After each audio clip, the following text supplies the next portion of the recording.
Every civilization has a beginning, every empire has a story, and every belief system leaves a mark upon history. For more than 1,400 years, Islam has influenced kingdoms, reshaped governments, and affected the course of history across continents. Today, more than 50 nations have Muslim-majority populations, and organizations such as the Organization of Islamic Cooperation include 57 member states. From the Atlantic coast of Africa to the islands of Southeast Asia, its influence spans cultures, languages, and peoples across much of the world. But how did we get here? To answer that question, we must travel back not centuries but millennia, long before the Crusades, long before the Ottoman Empire, long before Muhammad walked the deserts of Arabia. The story begins in the pages of the Bible.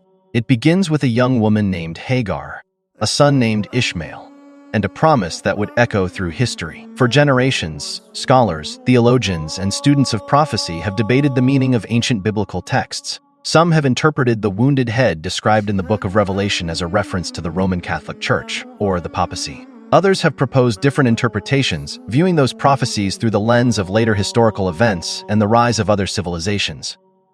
This documentary explores one such interpretation. It asks whether the rise of Islam from its origins in 7th century Arabia to its influence across the modern world offers another way of understanding history, prophecy, and the changing balance of global power.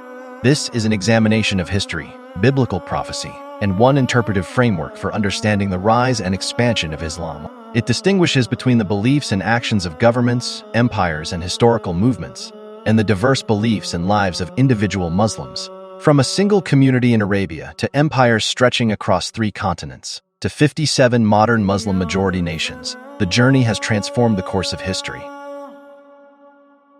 So let us step back in time, back to the deserts where Abraham's family began, back to the birth of Ishmael, back to the crossroads where history, faith, and prophecy first converged. Because to understand the world we live in today, we must first understand where the story began.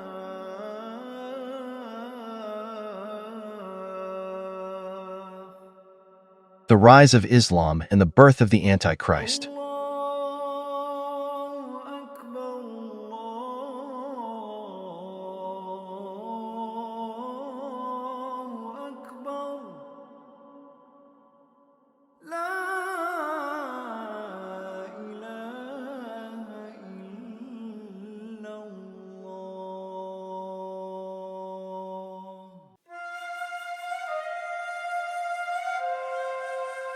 The biblical lineage of Ishmael.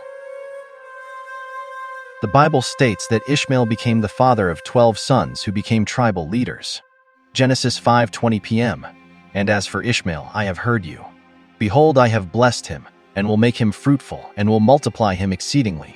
He shall beget 12 princes, and I will make him a great nation. Later, Scripture names these 12 sons. Genesis 25:12-18. The sons of Ishmael were Nebasioth, Kedar, Adbeel, Mibsam, Mishma, Duma, Massa, Hadad, called Hadar in some translations Tema, Jecher, Naphish, Kadima. The passage concludes. These were the sons of Ishmael, and these were their names by their towns and settlements, 12 rulers according to their tribes. Genesis 25:16. The Bible also says they settled. They settled from Havilah to Shur, which is east of Egypt as one goes toward Assyria. Genesis 25:18.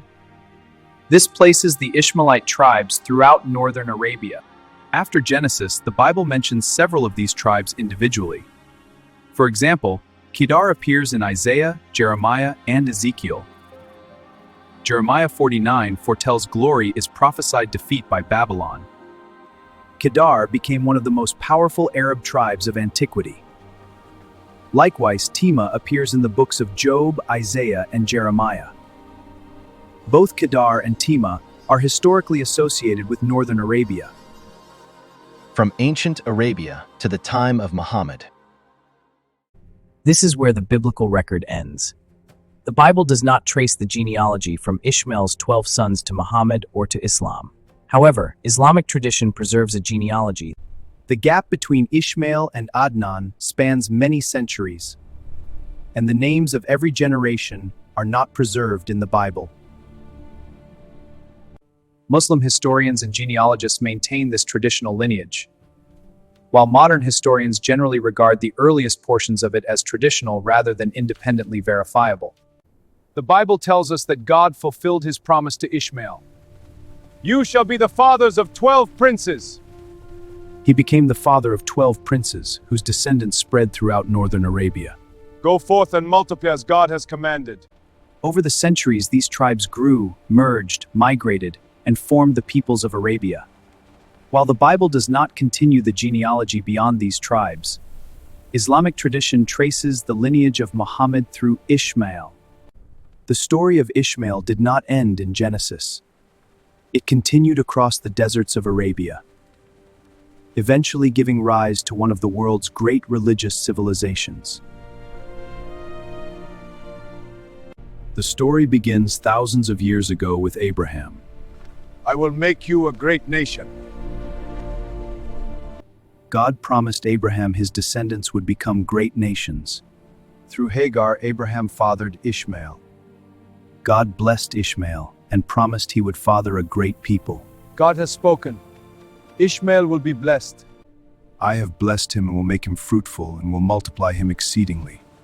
12 princes shall he beget, and I will make him a great nation. The descendants of Ishmael became connected with the tribes of Arabia. Centuries later, Islam emerged in this same region, carrying forward many figures found in the biblical tradition. Within Islam, religious leadership developed through the role of the Imam. The Imam, this to the Sales Lab, launches a spiritual guide for the Muslim community, a line of succession, A tradition of spiritual guidance and authority. In a cave, divine inspiration sparked a new era. A caliphate rose to power. In AD 610, Muhammad began preaching in Arabia. After his death in AD 632, Islamic armies expanded rapidly beyond the Arabian Peninsula. In AD 636, Muslim forces met the Byzantine army at Yarmouk. Charge! Charge! The battle was fierce, ending in a decisive Muslim victory. By AD 638, Jerusalem had come under Muslim rule. For centuries, the Islamic world and Christian Europe competed for influence over the Holy Land. In 1095, Pope Urban II called for the First Crusade. After a brutal siege, the Crusaders captured the Holy City. The Crusaders captured Jerusalem. In 1187, Saladin defeated the Crusaders at the Battle of Hattin and reclaimed the city.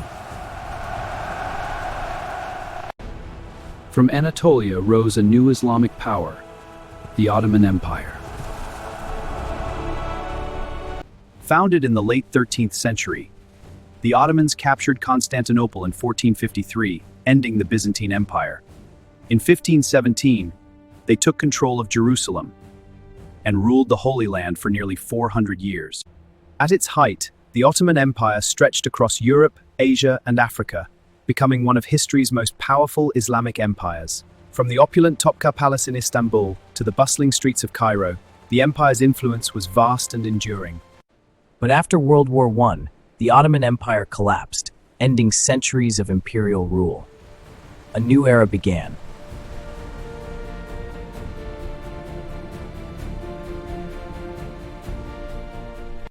In 1932, Saudi Arabia was established as a modern nation-state on the Arabian Peninsula, and in the decades that followed, Muslim-majority nations emerged across the world. The story that began with Abraham and Ishmael had entered the modern age. The Ottoman Empire was gone. The old caliphate had fallen. The modern world was taking shape.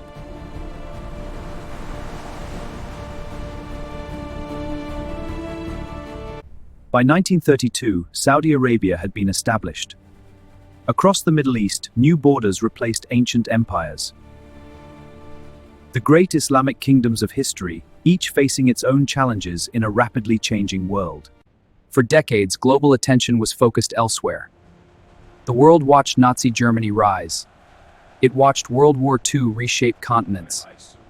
The United States and the Soviet Union stood at the center of nearly every international crisis. The Islamic world remained important, but it was not yet the defining force in global politics. Then, everything changed. The year was 1979. Within months, events unfolded that would reshape the Middle East and reverberate around the world. A revolution in Iran replaced a monarchy with an Islamic republic. Armed militants seized the Grand Mosque in Mecca. The Soviet Union invaded Afghanistan, drawing fighters from across the Muslim world into a conflict that would last for years. At the same time, oil wealth transformed the economies and international influence of several Gulf nations. What had once been viewed primarily as a regional force was becoming an increasingly significant geopolitical one. The balance of power was shifting. The world was entering a new chapter, one that would redefine international politics, global security, and the relationship between the West and the Islamic world. 1987, Hamas is founded during the First Intifada in Gaza. 1991, the Soviet Union collapses, reshaping global politics. 2003, US-led invasion of Iraq. 2013 to 2014. After Rapist Nast's Iraq Caliphate. We declare the Islamic State Caliphate. In the early 2000s, 9/11 and the founding of Hamas reshaped global politics, War Tots, Bernie Sanders' campaign, brought democratic socialism into the spotlight.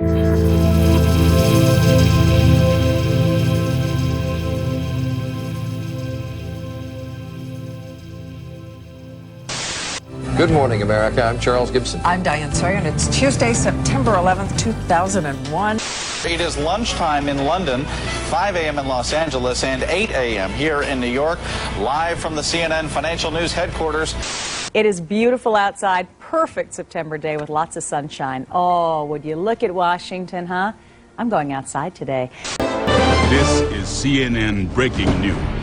This just in, you are looking at obviously a very disturbing live shot there. That is the World Trade Center, and we have unconfirmed reports this morning that a plane has crashed into one of the towers of the World Trade Center. There is a major incident. On the morning of September 11, 2001, the world watched as terrorists turned civilian airliners into weapons, forever changing global security and foreign policy.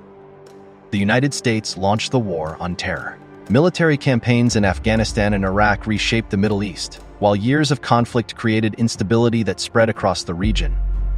From that instability emerged ISIS, which in 2014 declared a self-proclaimed caliphate across parts of Iraq and Syria. Through brutal violence and sophisticated use of the internet and social media, the group attracted recruits from around the world and brought renewed global attention to extremist organizations.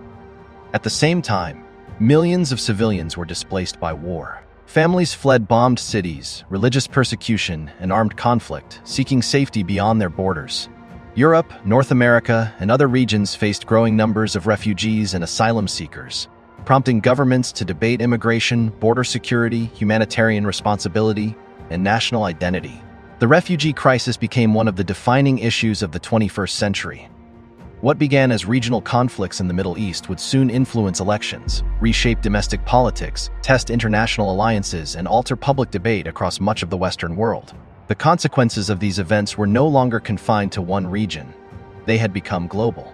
3 stages of Islam. America's in the first stage right now. It looks like woke Islam. They're inclusive. You have Muslims who are okay with trans and homosexual ideologies, but if I went to the Gaza Strip as a gay man and I went in the street and said I am gay, before I could finish that sentence, I'd be murdered in the street. But here in America, the Muslims are okay with it. They're tolerating it. Why? Because they're the minority right now. Stage 2 is what's happening in Germany and in Europe. They've invaded that country and basically taken political power. And no, if you say something that you disagree with the Muslims, they're not going to physically hurt you, but you know what they're going to call you? They're going to call you an Islamophobe. And then stage 3 is Islam that you would see in the Middle East. And that is if you do not convert to Islam, home to Allah, they will kill you. We are no longer a Christian nation. We do not consider ourselves a Christian nation. The United States has been enriched by Muslim Americans. Since our founding, American Muslims have enriched the United States. Islam has always been a part of America's story. There is a mosque in every state in our union, and over 1,200 mosques within our borders. Let there be no doubt, Islam is a part of America. As the 21st century unfolded, another transformation was taking place. The American religious landscape was changing. In 2000, researchers counted approximately 1,209 mosques across the United States. By 2011, that number had grown to more than 2,100. By 2020, there were 2,769 mosques, more than double the number recorded just 2 decades earlier. Researchers attribute this growth to a combination of immigration population growth and the continued development of Muslim communities across the country. As of 2006, it's expected that the United States could have nearly 5,000 mosques nationwide and growing quickly each year. Today, the United States is home to an estimated 4 to 4.5 million Muslims, representing approximately 1% of the nation's population, with Muslim communities established in every state. The expansion was visible in cities, suburbs, and communities across the nation.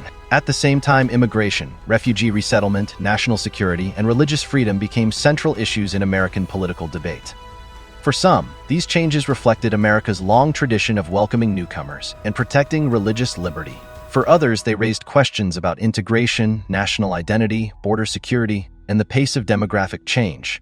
What had once been viewed primarily as a foreign policy issue had become part of America's domestic conversation.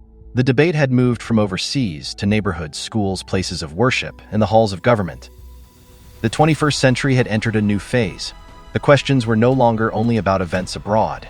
They were about the future of America itself.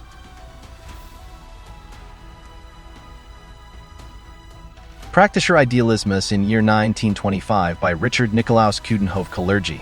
The book advocated a pan-European federation as a way to prevent future wars in Europe. It discusses the future of European civilization, aristocracy, democracy, and international cooperation. It contains passages where Kalergi speculates about the long-term evolution of populations and ethnic mixing. Those passages have often been quoted by modern extremist groups as evidence of a supposed Kalergi plan. We are seeing this now with immigration policies in Europe, North America, or Australia are part of a coordinated effort to reduce national cultures thought the world. Many people would find this to be a conspiracy, but the current state of affairs in Australia and the European nations and the evidence can prove this dramatic changes. Before we look at the United States, we will look at Europe and Australia. Agenda 2030 is on track.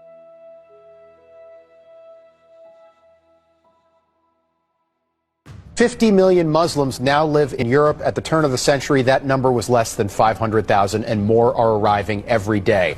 As the people who lead these countries try to do what Joe Biden tried to do here, and that is fundamentally change the racial and ethnic makeup of a nation and make white Christians a minority in their own country.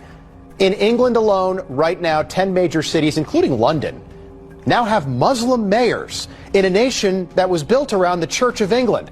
Muslims are now running major cities across the country for the first time in history, and the English want us to believe that this is all normal.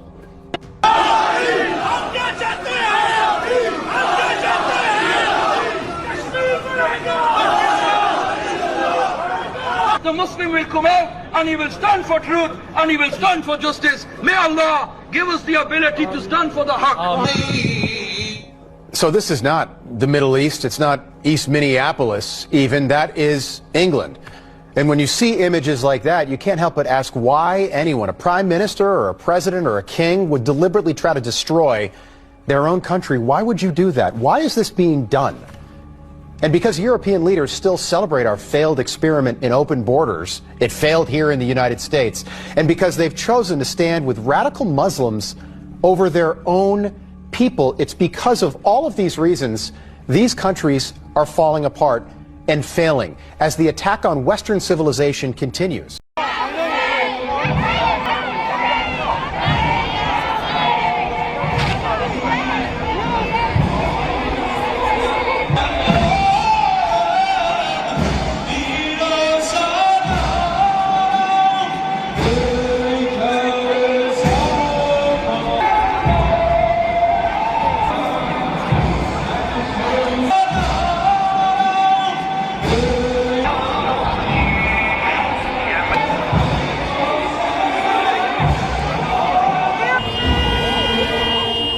This story out of the Telegraph in the UK, I could not believe it. Schools, UK schools, have been advised that children's drawings could be considered blasphemous under Islamic law. Here we go. Guidance issued to teachers by Labour councils, of course, in northern England, warn that images made by pupils in art lessons, in other words, drawings, may be seen as idolatrous under Sharia law. The advice, designed to help teachers adapt to religious sensitivities, also warns that music and dance lessons could be contrary to the teachings of Islam. A lot of things in Western civilization are contrary to the teachings of Islam, but I obviously miss the development where the UK is now under Sharia law. Like, and why would you need to have these sort of advisories? These schools aren't operating in a Muslim majority country. Well, I think you've answered your own question. Clearly, they could easily be, or may as well be. Well, I mean, the UK. I don't think we talk about how lost the UK is and whether it's too far gone to be fixed, whether a Nigel Farage could come in with radical reforms and undo some of the damage that has taken decades to do, because that country seems to be in all sorts of strife, from the free speech issues to the living standards, to energy issues they have, to the cultural issues.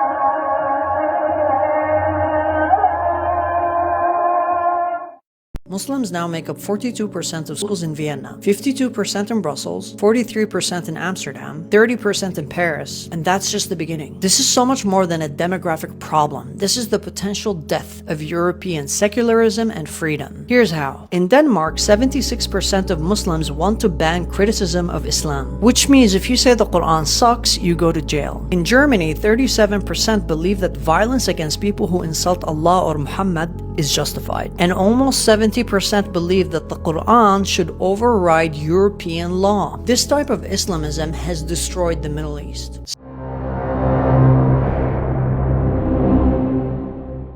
The geographic expansion of Islamic communities on this map. Each red dot represents a mosque or Islamic religious center located across different countries and regions. These dots provide a visual representation of where Muslim communities have established permanent institutions, from major cities to smaller regional areas. Throughout history, religious buildings have often marked the presence and development of civilizations. Just as churches, cathedrals, temples, and synagogues reflect the history and settlement patterns of different peoples, mosques represent the growth, organization, and cultural presence of Muslim communities. From islands in the Mediterranean to the far reaches of Australia, mosques now exist across regions that historically had different religious and cultural traditions. Their presence reflects centuries of movement, including trade, migration, empire, and in modern times, global immigration. In some historical periods, the expansion of Islam occurred through conquest, creating Muslim-ruled territories across the Middle East, North Africa, parts of Asia, and the Iberian Peninsula. In those cases, mosques became symbols of political and religious authority within newly established Islamic states. In the modern era, however, most mosques in Europe, Australia, and other Western nations have emerged through migration and community development, rather than military expansion conquest now. With Islam is not about military might, but the agendas to keep political parties in power. Conquest now is not by the wars, but the nations inviting them in without a fight. They represent established communities that have built places of worship, schools, cultural organizations, and social networks. Demographic change across Europe and Australia as migration increased after the Second World War. Muslim populations grew in many European countries and in Australia. Communities formed around shared religion, language, and cultural traditions, leading to the construction of mosques and Islamic centers. In some cities and regions, Muslim populations became large enough to influence local elections, community organizations, businesses, schools, cultural practices, and local government representation. A community does not need to become a majority to have a visible impact. When a population reaches a significant concentration within a specific city or region, often around several percent or higher, it can influence the social and cultural character of that area.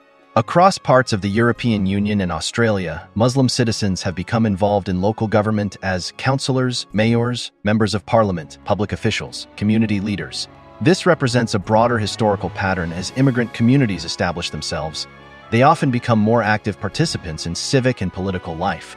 The continuing debate, the growing number of mosques, and the increasing visibility of Muslim communities have become part of a larger debate about immigration, national identity, cultural preservation, and integration. Supporters argue that new communities can become part of the national story while maintaining elements of their heritage. Critics argue that rapid demographic and cultural changes can create challenges for maintaining historic traditions, shared values, and social cohesion. The map of mosque locations provides a visual record of where Muslim communities have established roots. Understanding what those dots represent requires looking at the full history, migration, settlement, religion, politics, economics, and the changing identity of modern nations. It takes about 8 to 10% within a region of Islamic influence to change community culture and politics, local and office positions.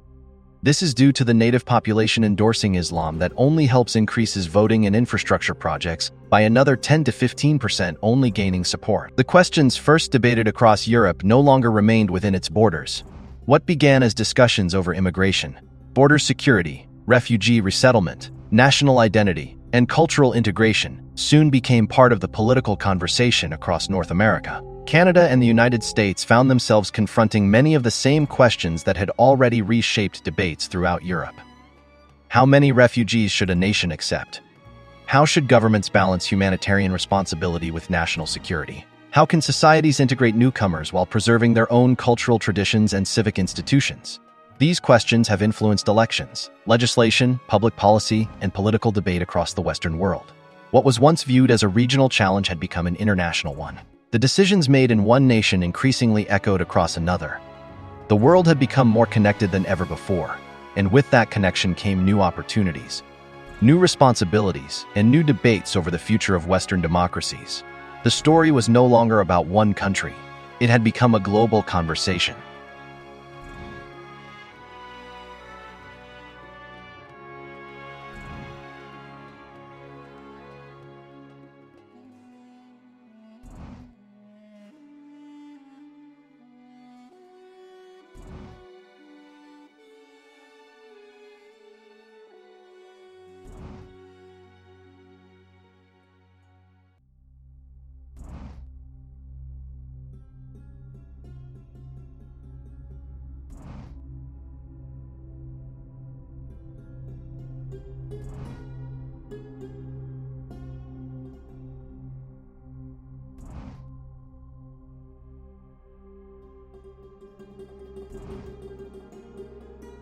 We are no longer a Christian nation. We do not consider ourselves a Christian nation. The United States has been enriched by Muslim Americans. Since our founding, American Muslims have enriched the United States. Islam has always been a part of America's story. There is a mosque in every state in our union and over 1,200 mosques within our borders. Let there be no doubt, Islam is a part of America. Why do we see Muslims praying in the streets all the time? In the aisles of airplanes, in front of buses, in the most ludicrous places? Why do we see Times Square filled with Muslims praying when there are mosques all around? What is happening? What's interesting to note here is that there is actually a hadith where Prophet Muhammad says that Muslims shouldn't pray on roads, that they shouldn't be praying in public spaces where they could be annoying people and getting in their way. But extremists have chosen to say that these ahadith are not authentic, that they in fact should be praying in places where it's inconvenient for others. And the reason why they want to do this is because they want to show that they can do whatever they want to do. It's a show of force. They want you to see how many of them are out there and how they are willing and able to enforce their will on you in your country. I grew up as a fundamentalist Muslim. I grew up in this Islamist ideology. I was forced into a marriage with an Al-Qaeda terrorist. I intimately understand that mindset. And when they're praying in the streets like that, it's a message to anyone and everyone who can see them. We are here, and we are loud, and we are proud, and we are taking over.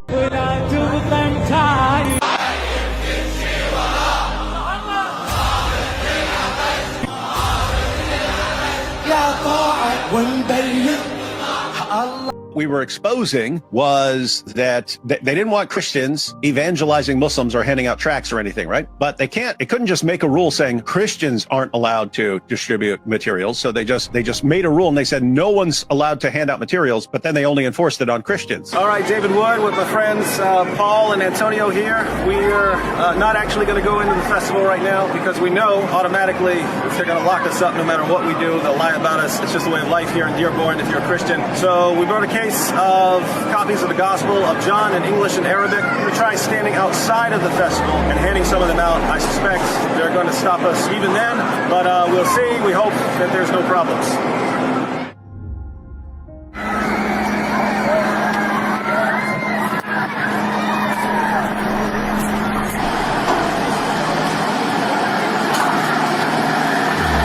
Look at this.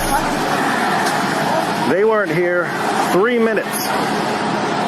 Whoa. Whoa, whoa, whoa, whoa, whoa.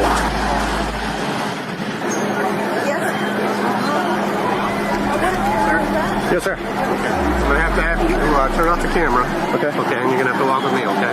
Okay. Go ahead and hand me the camera. So. Appreciate it. I'll turn it off. I'll turn it off. Okay, you're going to have to come out. الموت لأمريكا! الموت لأمريكا! الموت لأمريكا! Not a great look. The mayor condemned it. The White House condemned it. But what about Congresswoman Rashida Tlaib? She reps Dearborn. Is she okay with her constituents chanting death to America? Fox Business correspondent Hillary Vaughn asked her. Watch. Congresswoman Tlaib? Fox News. I don't talk to Fox News. At a rally in your district, people were chanting death to America. Do you condemn? I do not talk to Fox News. But do you condemn chants of death to America? I don't talk to people that use racist tropes. Why can't you just say whether or not you condemn people chanting death to America? Why are you afraid to talk to Fox? Fox News is not listen, using racist tropes towards my community is what Fox News is about, and I don't talk to Fox News. Is death to America racist? Fox News. Is chanting death to America racist? I'm talking about your guys' racist tropes. You know, you guys know exactly what you do. I know you're Islamophobic, but you guys got to go deal with it on your own self. You're not going to use me. This is how Islam moved from the battlefield into everyday American life, from armies to ideas. Now we're going to look at how that strategy made its way all the way to the United States and took root in places most Americans would never notice. To understand this, we're going to turn again to the Muslim Brotherhood. These masterminds describe how their global movement works in every country. They said their mission is to shape societies from the inside. Another Brotherhood figure said the ideology is the same from Algeria to Finland to Malaysia and even here in America. They're not making it up as they go along, and they are not hiding. They describe the strategy in plain language. The Brotherhood's own documents reveal even more. One of the most important is called the Explanatory Memorandum. It describes their mission in the United States as a, quote, grand jihad, not a violent one on the surface, a cultural one. A plan to, quote, eliminate and destroy Western civilization from within. America wasn't just another mission field, it was a central target. The Brotherhood also understood that America was different.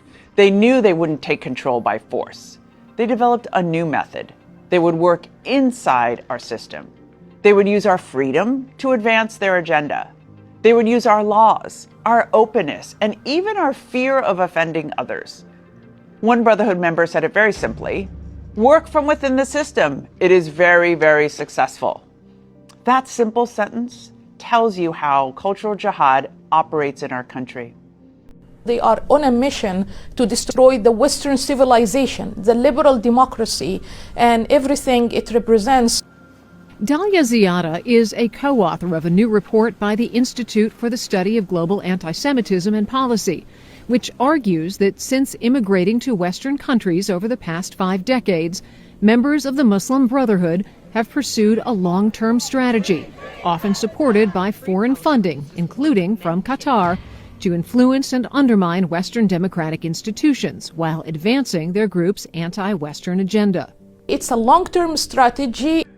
The academic or educational domains, because this is a place where you can easily find people that can easily be recruited, like students. So we're watching this onslaught. A friend of mine told me just yesterday that what he saw in Europe over the course of 2 decades, 20 years, he has now witnessed in America in a matter of a couple of years. The advancement of Islam is just exponentially taken off. How is this happening? This invasion that we're undergoing right now, I think, is a number of factors.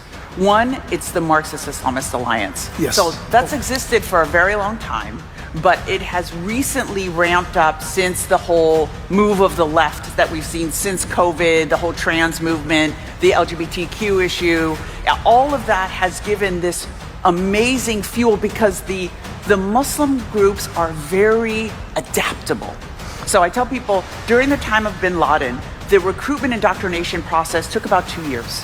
He would take young people into these study circles and teach and indoctrinate before he could make a suicide bomber. By the time I'm in the FBI, we're looking at ISIS. Kids were radicalized in 6 weeks. Now they've realized we don't even need to convert people. We just use jihadi principles to cut the heads of Christians. We just teach them these principles and we get these people to do our dirty work for us. And this has been an explosive rise of this popularity.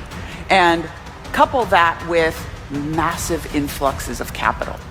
The amount of mosques that are being built, every small town that I hear from, every community that contacts me says, there's a mosque that's 15 acres, 20 acres. We don't even have that many Muslims to populate a center that large.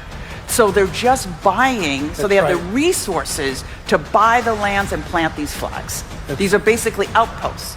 The term in Islam is called the rabat. Yes. It's the outpost before they're able to conquer a location. And so there's 400 in Texas, 400 in California, 200 plus in Florida, and that number just keeps growing. It was Erdogan, when he was Prime Minister of Turkey, who said it best. Islam is Islam. There are no modifiers.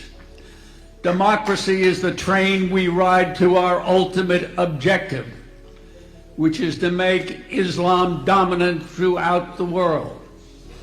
He couldn't have said it any plainer.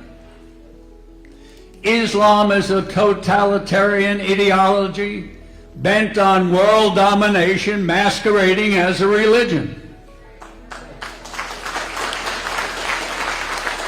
And I got to tell you, I reject the term radical Islam. That implies there's some moderate Islam.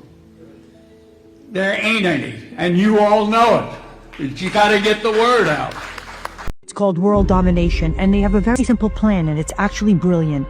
It's infiltrate, populate, dominate, never assimilate, and then create a caliphate, and then bring upon Sharia law. It's the greatest threat to Western civilization. And if you notice, 85% of Muslim refugees, they don't go to other countries, their countries. They have 54 Muslim nations. You know why they come to Christian nations? To change them. And they do it by using our laws. Charlie Kirk said it best. Immigration without assimilation is an invasion.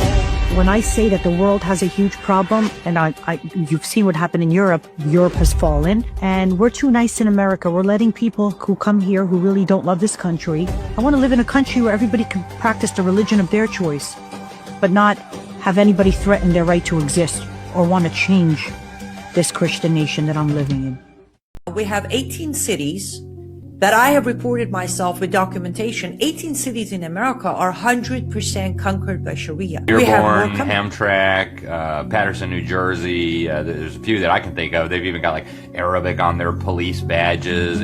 Renamed Main Street Palestine Way. I mean, this is real. It's not figment of anyone's imagination. This is happening. The city name is Islamville, New York. What? There's an Islamville in New York? Yes. Oh, yikes. Wow. That is my #1 on the 18 report. It's called the Conquer Map of America. Wow. The #1 city is called Islamville. And yes, we are conquered. The question is, are we going to let them finish it or not? And of course, we have a Muslim mayor in New York City now, other than Washington, D.C., maybe the most powerful city in America, something that even I think just a few years ago would have been seen as utterly ridiculous. When we say America will be a Muslim country someday, inshallah, people look at us with skepticism. But the reality is, that's our goal.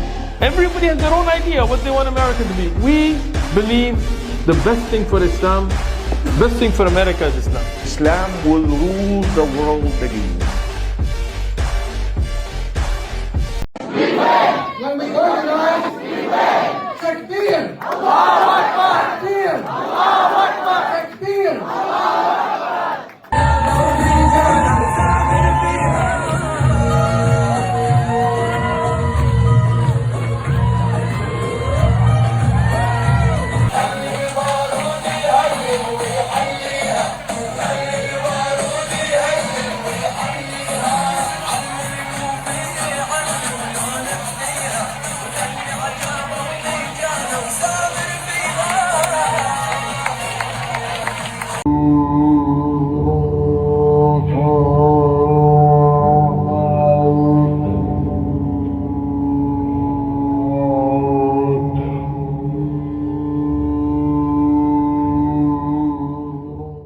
Is it true that your school's libraries offer Islamic literature like the Quran and other things? Yes, so McMillan Junior High and Wiley ISD offers a Quran but no Bible available. But no Bible. So there's a Quran, but the Bible's not allowed. Correct. Is that true in multiple libraries? From what I know, confirmed it's McMillan Junior High is one that I know of. I can look at the other libraries and submit them to you if I find any other findings. Okay. Have you talked to the school about why they would allow a Quran but not a Bible? So I haven't, the principals actually run away from me and hide, so I can't have a discussion with my principals because I act like an adult and they act like children. Yeah, you very much are acting like an adult. They probably don't want to be on the record. A new voice in American politics, a new chapter was unfolding. The story was no longer written only in communities and places of worship. It was now being written in elections, government offices, and the halls of power. Across the United States, Muslim Americans began seeking public office at every level of government. Today, Muslim representation can be seen from local communities all the way to the nation's capital. An estimated 40 Muslim mayors now serve communities across America. More than 240 Muslim Americans serve on city councils, helping shape decisions at the local level. Approximately 70 Muslim representatives serve in state houses, while around 15 serve in state senates across the country. At the federal level, 4 Muslim Americans serve in the United States House of Representatives, marking the highest level of Muslim representation ever reached in Congress. These elected officials represent different communities, different backgrounds, and different political viewpoints. Some run as Democrats, some run as Republicans, some focus on local issues, while others address national debates involving foreign policy, immigration, education, and the future direction of America. The rise of Muslim candidates reflects a larger transformation in American civic life. A community once discussed mainly through the lens of world events had become an active participant in shaping the future of the nation itself. The story had moved from the streets, to city halls, to state capitals, and finally, to Washington, D.C. The next chapter was being written through the power of the vote. The changing symbols of America across America, even symbols of state identity, have become part of a larger national conversation. In recent years, states such as Minnesota and Utah have redesigned their official flags, raising questions about why historic symbols were changed and what those changes represent. Minnesota's original flag featured a detailed scene reflecting the state's history: a farmer working the land, a Native American figure on horseback, and imagery representing the relationship between the people, the land, and the state's past. Utah's previous flag displayed 46 stars, representing Utah's place as the 45th state at the time the design was created, while Minnesota's historic flag contained 19 stars, symbolizing Minnesota as the 19th state added after the original 13 colonies. Supporters of redesigning state flags argued that simpler designs could better represent all residents and create symbols that unite people today. Critics questioned why historic symbols were being removed and whether rapid cultural changes were causing America to distance itself from its traditional identity. These debates became part of a larger national discussion about immigration, religion, culture, and political influence. As Muslim American communities grew across the United States, especially in areas such as Dearborn, Michigan, questions about representation and civic participation became increasingly visible. Community leaders such as Osama Sablani, publisher of the Arab American News, became outspoken advocates for greater political involvement among Arab and Muslim Americans. Supporters viewed this growth as part of the American democratic process, communities organizing, voting, and seeking representation. Critics saw these changes as part of a broader debate over how immigration and cultural shifts were reshaping American communities. The discussion extended beyond local communities. It reached state governments, Congress, and the White House. During the presidency of Barack Obama, debates over immigration, foreign policy, national identity, and America's relationship with the Islamic world became some of the most discussed issues in the nation. The question being asked was not only about one group or one leader. It was a larger question facing a changing nation. How does America honor its history while adapting to a rapidly changing future?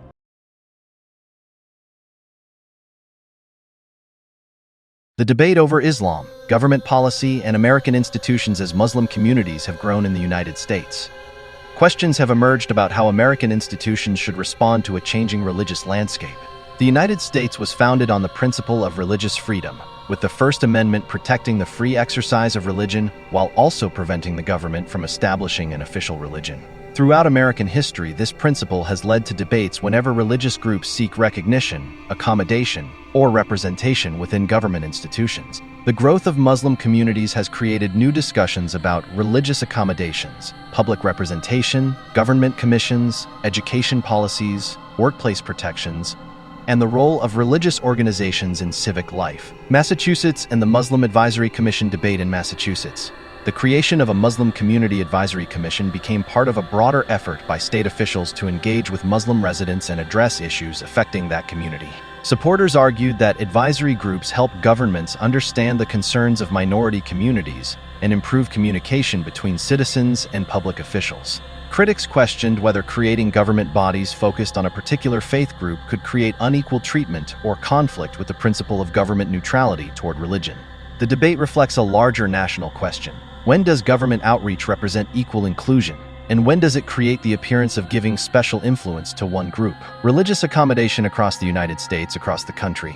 Similar debates have occurred in different areas. Workplace policies. Federal law requires employers to make reasonable accommodations for religious practices, unless doing so creates significant difficulty for the employer. This has affected policies involving prayer schedules, religious clothing, holidays, dietary requirements, and workplace scheduling. Muslim employees, like members of other religions, have used these protections to request accommodations. For much of American history, holidays such as Christmas and Easter have had a prominent place in American culture. Christmas became a federal holiday in 1870, and Easter has long been widely observed by Christian communities across the country. As America has become more religiously diverse, debates have emerged over whether government institutions, schools, and workplaces should recognize holidays from multiple faith traditions. Islamic holidays enter the public discussion as Muslim communities have grown in the United States. Some institutions have chosen to recognize Islamic holidays, including Eid al-Fitr, marking the end of Ramadan, Eid al-Adha, one of the most important holidays in Islam. Some school districts have added these holidays to academic calendars, allowing Muslim students and employees to observe them without missing school or work. Leftist liberal supporters argue that recognizing additional holidays provides equal treatment for religious minorities. Have Christmas and Easter been replaced? There have been cases where institutions change the wording or structure of holiday policies. Examples include some schools using terms such as winter break instead of Christmas break, some organizations using spring break instead of referring directly to Easter, some workplaces using holiday season rather than naming a specific religious holiday. In many highly populated Muslim communities like Detroit and Minnesota, current holidays associated to the Christian faith have been completely removed. The debate over Christmas, Easter, and Islamic holidays is therefore part of a larger discussion about immigration, identity, religious freedom, and the changing character of modern America. The stages of transformation of the United States has already begun using its own laws in sympathy. Law enforcement and public institutions, some police departments and government agencies have created outreach programs with Muslim communities. Supporters say these programs improve trust and cooperation, especially in areas affected by concerns about discrimination or national security. Critics have raised questions about whether government partnerships with religious organizations should receive special attention. Across much of the Western world, the appearance of police forces has evolved alongside increasingly diverse populations. As more Muslim women have chosen careers in law enforcement, several agencies have updated their uniform policies to permit the wearing of the hijab.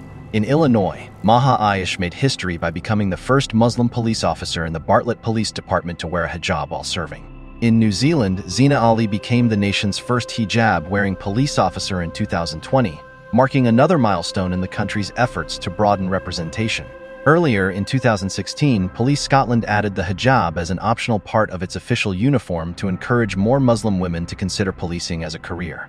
That same year, Canada's Royal Canadian Mounted Police also approved the hijab as part of its uniform, with the goal of attracting more female Muslim recruits.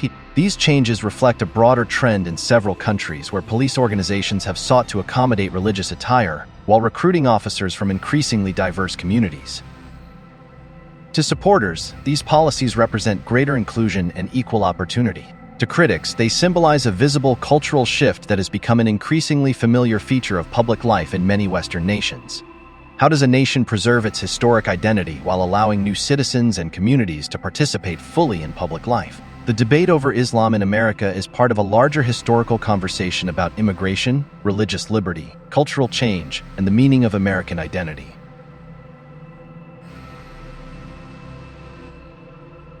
The number of fires at religious buildings has drawn attention from law enforcement, fire officials, and religious organizations. The United States Fire Administration, USFA, has estimated that between 2020 and 2022, an average of about 1,300 fires per year occurred in places of worship. Fire officials reported that cooking was the leading cause, while intentional actions accounted for a smaller but significant portion. This shows that while intentional attacks occur, the majority of religious building fires are not necessarily acts of targeted hostility. Examples of church fires and arson investigations since 2023. Several church fires have received national attention. Rhode Island. Shiloh Gospel Temple in Rhode Island. A man admitted setting fires at a predominantly black church. Investigators found writings connected to racist beliefs, and the case was prosecuted as a federal violation involving damage to a place of worship. Historic churches and major fire losses fire departments across the country have responded to major church fires causing millions of dollars in damage. Some incidents have been accidental, while others have required arson investigations.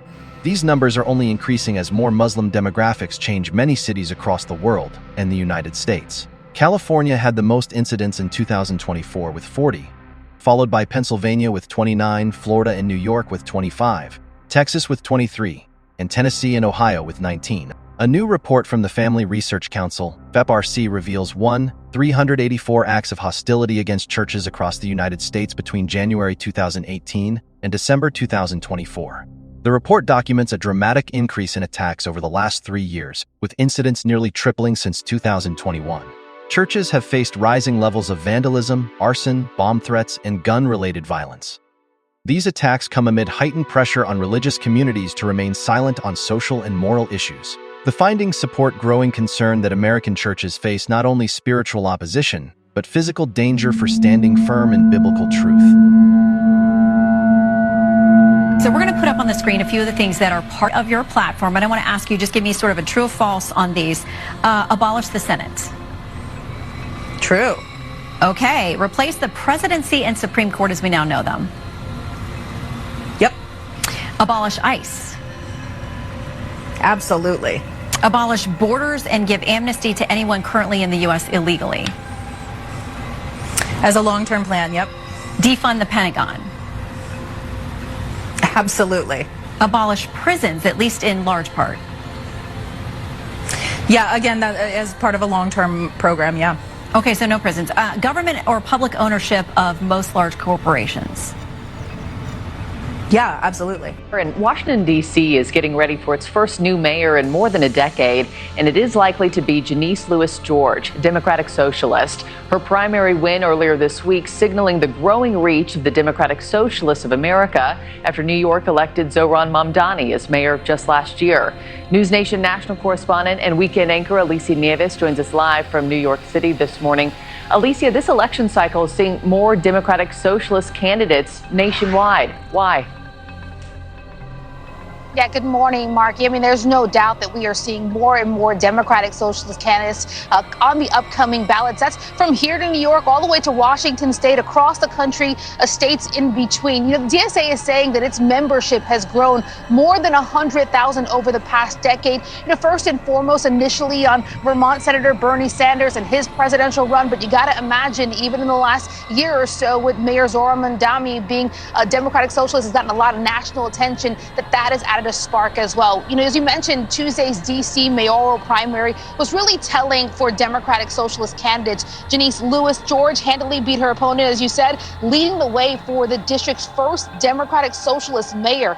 The election results just really further showcasing the rise of Democratic Socialists and the organization's differences from both the Republican and Democratic parties. Now, people often ask me what I think of the state of the Democratic Party. This slate here today is our answer. The Democratic Party must change. They tend to follow that question with another. Who do you want to run in 2028? Then they ask, when does the race for 2028 begin? It starts now. Yeah, from Seattle Mayor Katie Wilson to Oliver Larkin, who's running for Congress in Florida. I mean, coast to coast, you're seeing Democratic Socialists or Democrats who identify as Democratic Socialists. They are either in office or they're throwing their hat in the ring. You know, at a rally on Thursday happening here in New York City, we saw several New York Democratic Socialist candidates who are hoping to win next week's primary. They got added support from Senator Bernie Sanders and New York City Mayor Zohran Mamdani. And this is including Claire Valdez, Brad Ladner, and Darreliza Avila Chevalier, who are all running for Congress. And in Los Angeles, we got to mention the DSA, obviously seeing Nithya Raman win her primary to go up against the current mayor, Karen Bass, in the upcoming election. If she actually wins that, you're talking about two of the largest cities in the country that potentially have a Democratic Socialist mayor, Marky. Alicia Nieves live in New York. Thank you. Welcome back. It's a question we've been asking all week. What does a future under democratic socialism look like? Well, my next guest spent years as a member of the DSA until 2022. And he says the direction they're going in is, quote, utopian. Joining me now is a former DSA member, Jake Altman. Jake, that's an interesting word because I would imagine that's considered a compliment in DSA circles, a utopian vision of the future. Yeah, I think they probably think that, but the reality is very, very scary. At this point, a majority of the governing board is controlled by people who are explicitly communist. So, yeah, in our vision, that would be pretty dystopian. Why does that come as a surprise to you, Jake? I mean, if you remember the DSA, did you see some midway point between democratic socialism and communism that you hoped that they would land on? When I joined 10 years ago, or more than 10 years ago at this point, when I joined, it was a cozy, they were advocating for Scandinavian social democracy, right? And then over a 10-year period, we saw the organization just become more and more extreme and move from that cozy Scandinavian social democracy to really something quite frightening. They're advocating for communism in their latest platform they've released. Yeah. I'm old enough to remember that as well, Jake. I remember when people openly talked about Scandinavian countries as the model. You don't hear that anymore. You hear, about open embrace of communism and honestly this weird as well embrace of Islamism. Yeah, I mean, I think some people in DSA are out with the whitewash brush right now, trying to sell this line that it's just cozy Scandinavian social democracy. But the reality is very, very different. And yes, it's true. They have this alliance with extremism, right? They are extreme and they have an alliance with very, very extreme pro-terror voices. And frankly, it's quite frightening. So we've reported on that, what's been called the Red-Green Alliance, which is definitely a short-term arrangement between Islamic fascism and socialism. So you wrote, by the way, in the Free Press, I witnessed a rise in extremism ranging from the eagerness to collaborate with Leninist groups to a growing animosity towards the United States and the West. My final departure was prompted by the DSA statement that attributed Russia's aggression against Ukraine to American imperialist expansionism. Jake, would you say that this change in the DSA, and we've had other people report on this, and its move towards both communism and the embrace of perhaps some radical Islam as well, belies just an underlying hatred of the West and America? It absolutely does. I think these people have never met an enemy of America they weren't willing to fall down apologizing for. And we've just seen that again and again. We've seen that with Hamas. We've seen that with Russia. We see it with Maduro. We see it in Cuba. All of these authoritarian regimes, they are ready to apologize for them again and again and again. But it's America that they view as fundamentally evil, and it's just wrong. Jake, do you look back on your time with the DSA now and think it got hijacked, or do you now look at it and say, really, there was no ideological break once you started moving towards socialism, and it was inevitably going to run into the hands of extremists? By the way, Jake, just like it has in most countries around the world. Yeah, I mean, I think we do see that either in situations like this, you either move in pragmatic direction towards pro-capitalist, social safety net, Scandinavian social democracy, which has a high degree of economic freedom, or you move in this incredibly authoritarian way, right, where you get secret police, people being rounded up and brutalized. And I'm afraid that that's what we're seeing in DSA right now.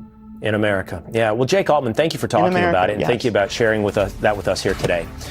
Be sure to like and subscribe for all the Fox News latest on YouTube, and catch full shows streaming now on Fox One. Back in 2016, we put out a call for nominations, trying to capture the diversity of background, of experience of the American electorate, the people that aren't currently represented in office. We got over 10,000 nominations. Out of those 10,000 nominations, we found Alexandria.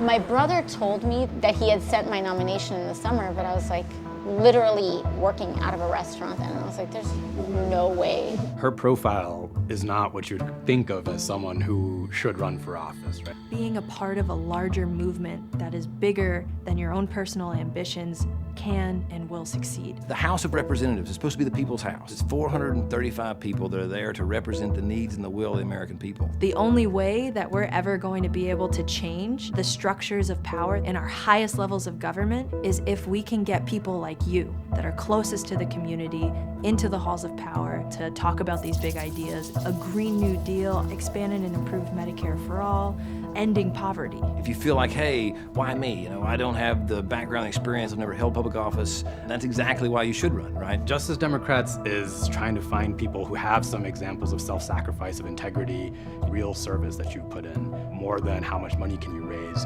or who are the people that you know. Everybody knows someone in their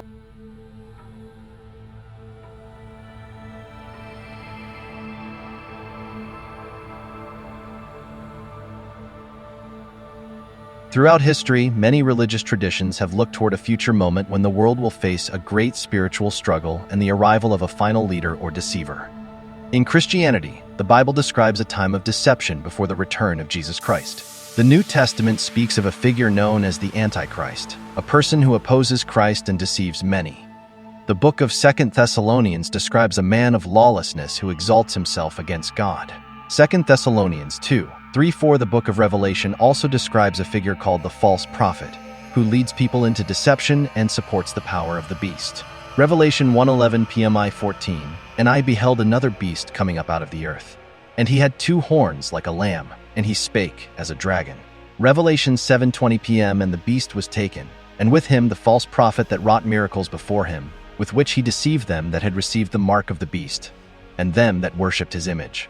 These both were cast alive into a lake of fire burning with brimstone. Revelation 1:14 PM, and deceiveth them that dwell on the earth by the means of those miracles which he had power to do in the sight of the beast, saying to them that dwell on the earth that they should make an image to the beast, which had the wound by a sword. and did live. In many Christian interpretations, the Antichrist and false prophet are connected with the final events before the return of Jesus and the establishment of God's kingdom.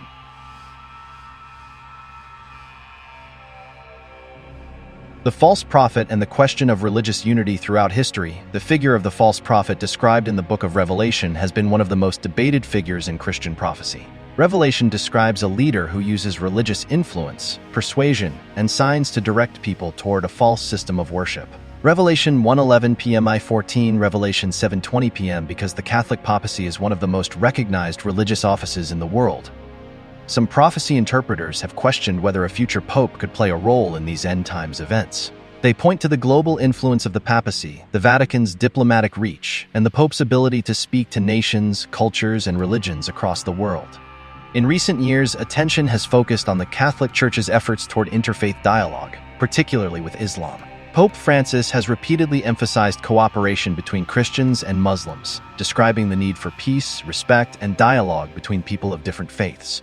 His meetings with Muslim leaders, including Grand Imam Ahmad al-Tayyib of Al-Ajjar, have been presented by supporters as efforts to reduce religious conflict and encourage cooperation. Some prophecy interpreters view this type of religious unity with concern. They argue that a future false prophet could use a message of global peace and cooperation to create a spiritual movement that brings different faiths together while weakening distinct religious teachings. From this perspective, they believe a future religious leader could help prepare the world for the rise of the Antichrist, offering support, legitimacy, and influence while not holding all political power himself. Islam also contains traditions about the end times, including the return of Isa, Jesus, and the appearance of a guided leader known as the Mahdi.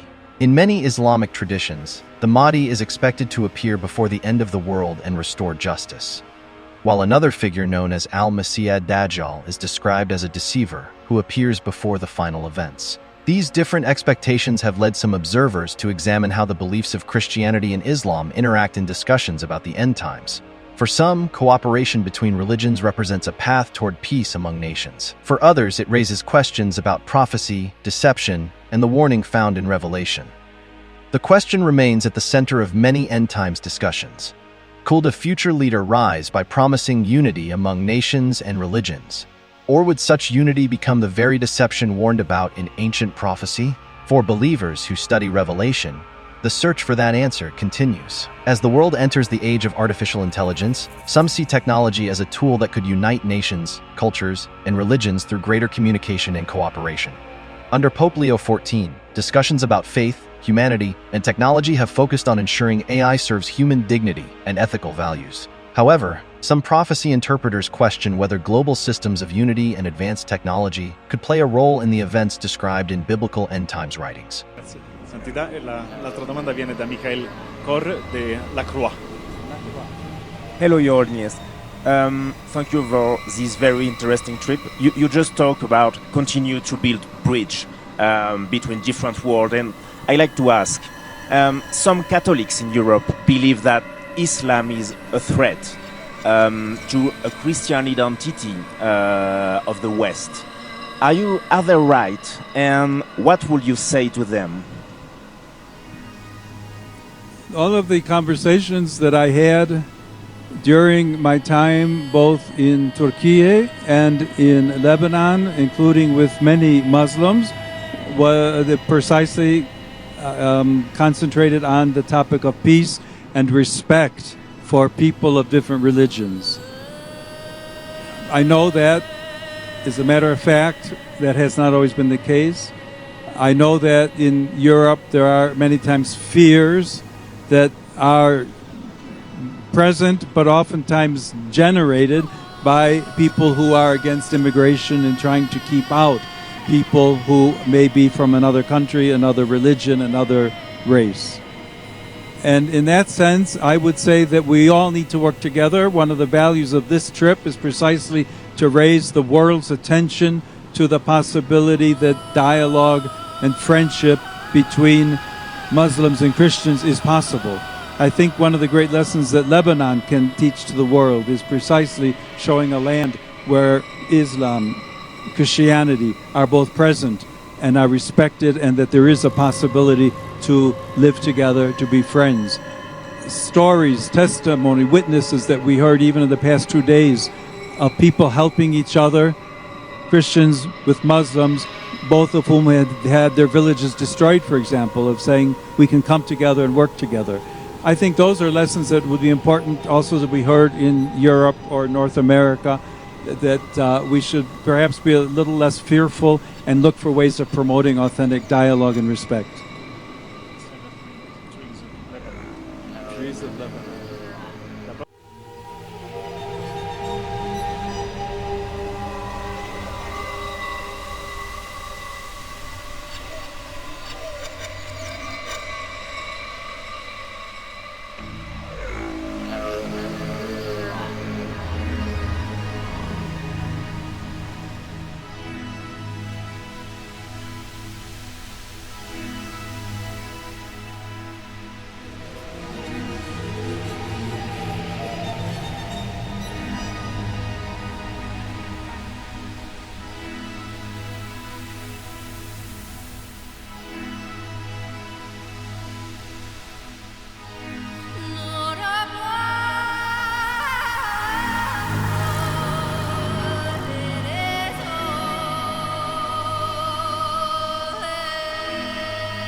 The Antichrist rises, deceiving the world.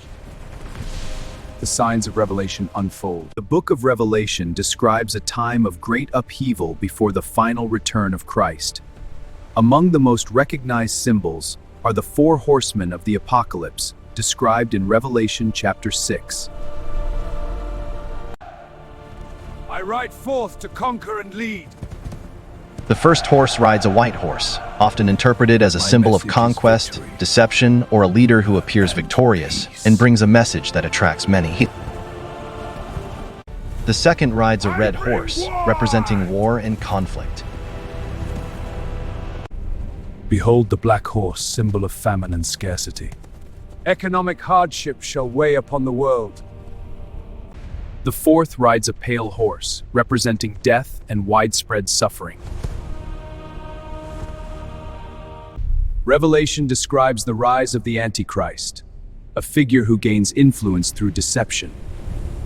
We're set now. I do be not to you is Sirmai. The Islamic Antichrist argues that biblical prophecy concerning the Antichrist, the beast, and the final world kingdom is fulfilled through a future Islamic empire, led by a figure resembling Islam's expected Mahdi supporters. Believe this represents a satanic counterfeit of Christ's kingdom. The man of lawlessness. Paul describes the Antichrist as the man of lawlessness in Second Thessalonians chapter 2, verse 3. Daniel also says the coming ruler will think to change times and law in Daniel chapter 7, verse 25. Antichrist interpretation argue that these passages describe more than simple rebellion against God, and the Quran is the opposite from Torah or the Bible of today. This points to a ruler who establishes an entirely different legal and religious system in place of God's covenant. From this perspective, God's law is replaced by another religious legal system, Islam. Biblical authority is rejected and replaced with the Quran. Worship is redirected away from the God of Scripture to Allah. Civil government and religion become united under one authority, Shari law. Proponents often identify this future system with a restored Islamic caliphate governed by Sharia law. Worship and allegiance. Revelation describes the beast demanding worship from the world. Islam teaches that worship belongs to Allah alone. and the Quran strongly condemns associating partners with God, for example. Quran 112:14 and Quran 448 aim. How come the Christian community be deceived thinking they share the same God?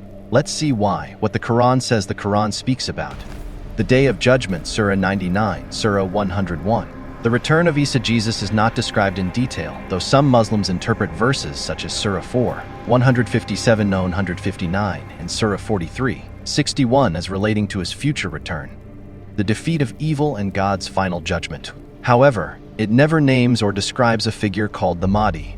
So this man, the second coming of the Messiah in the Quran, could be labeled as Jesus, or a dual title hadith, describe the Mahdi as a future leader who will appear before the Day of Judgment. Descriptions that he will be a descendant of Muhammad through his daughter Fatima. His name will be Muhammad ibn Abdullah in some narrations. He will fill the earth with justice after it has been filled with oppression. He will rule for several years. Different hadith give different length of time. He will appear before the return of Jesus Isa. One often cited hadith states, "The Mahdi will be of my family, of the descendants of Fatima." Another states, "He will fill the earth with justice and equity as it was filled with injustice and oppression." 12 Shia Islam. The Mahdi is identified as the 12th Imam Muhammad al-Mahdi. He is believed to have been born in the 9th century. He entered a state of occultation hiddenness. He will return at the end of time to establish justice. As conflicts spread across the Middle East and migration increased, governments throughout Europe and North America faced difficult decisions over immigration, asylum, and border security. Critics argued that many political leaders, particularly within progressive and liberal parties, emphasized humanitarian responsibilities while underestimating the long-term challenges of integration, public safety, and cultural cohesion. They contend that rising social tensions, political polarization, and debates over national identity reflect the consequences of those policy choices, while supporters argue these policies uphold humanitarian obligations and international commitments. For many Christians who study biblical prophecy, the increasing push toward global cooperation, open borders, interfaith dialogue, and international institutions raises important questions. They believe Scripture warns that the last days will be marked by widespread deception, moral confusion, and a growing desire for unity apart from God's truth. From this perspective, the concern is not directed at one people or one religion, but at a broader movement toward a world system that places human solutions above biblical authority.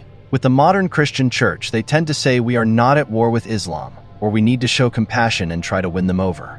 Some churches have become Islamic sensitive, allowing people within the Islamic community to use the church for prayers, along with the Free Palestine movement, coupled with the Palestine gay pride flag. This makes the current state of the church very venerable based on the fact they have turned away the commandments for feelings and propaganda to keep the seats full for the gain money and new church construction projects.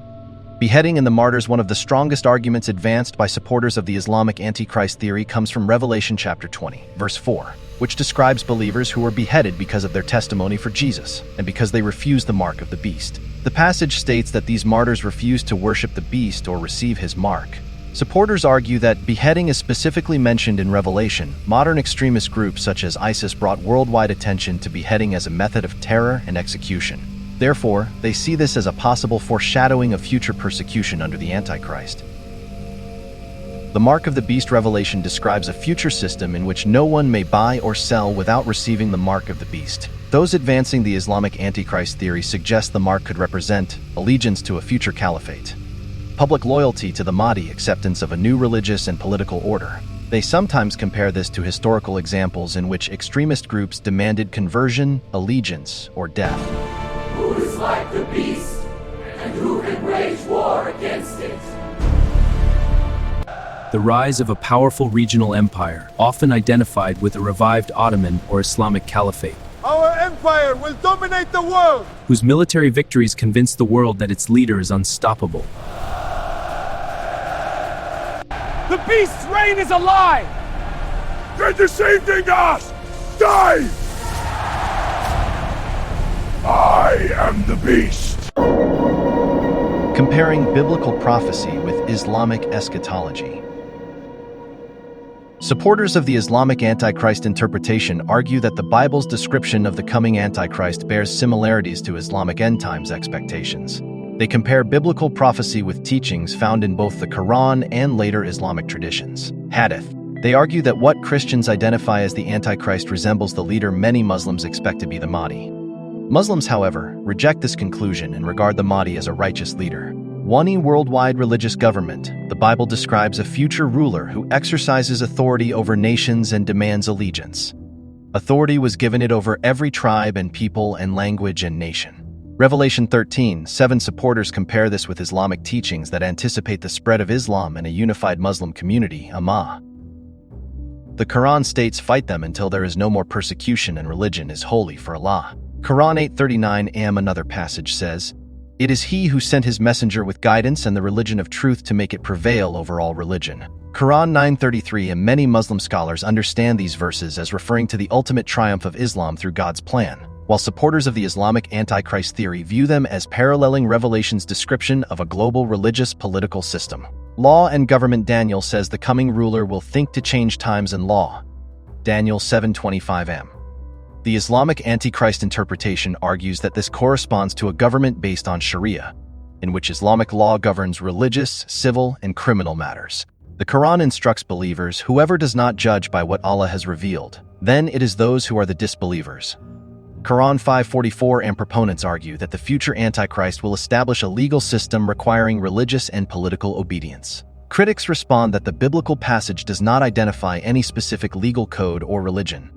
Daniel's changing times and law. Daniel's changing times and law. Some Protestant interpreters connect Daniel 7:25, which says the coming power would think to change times and law, with the historical claims of the Roman Catholic Church.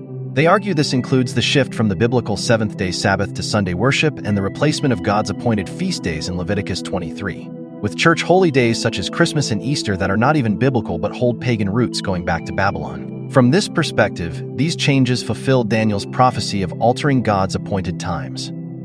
The Roman Catholic Church, however, teaches that it has the authority given by Christian worship and does not view these changes as altering God's commandments law. We can see that both Islam and the Catholic Church share the same ideal. Both are anti-Torah or Christ.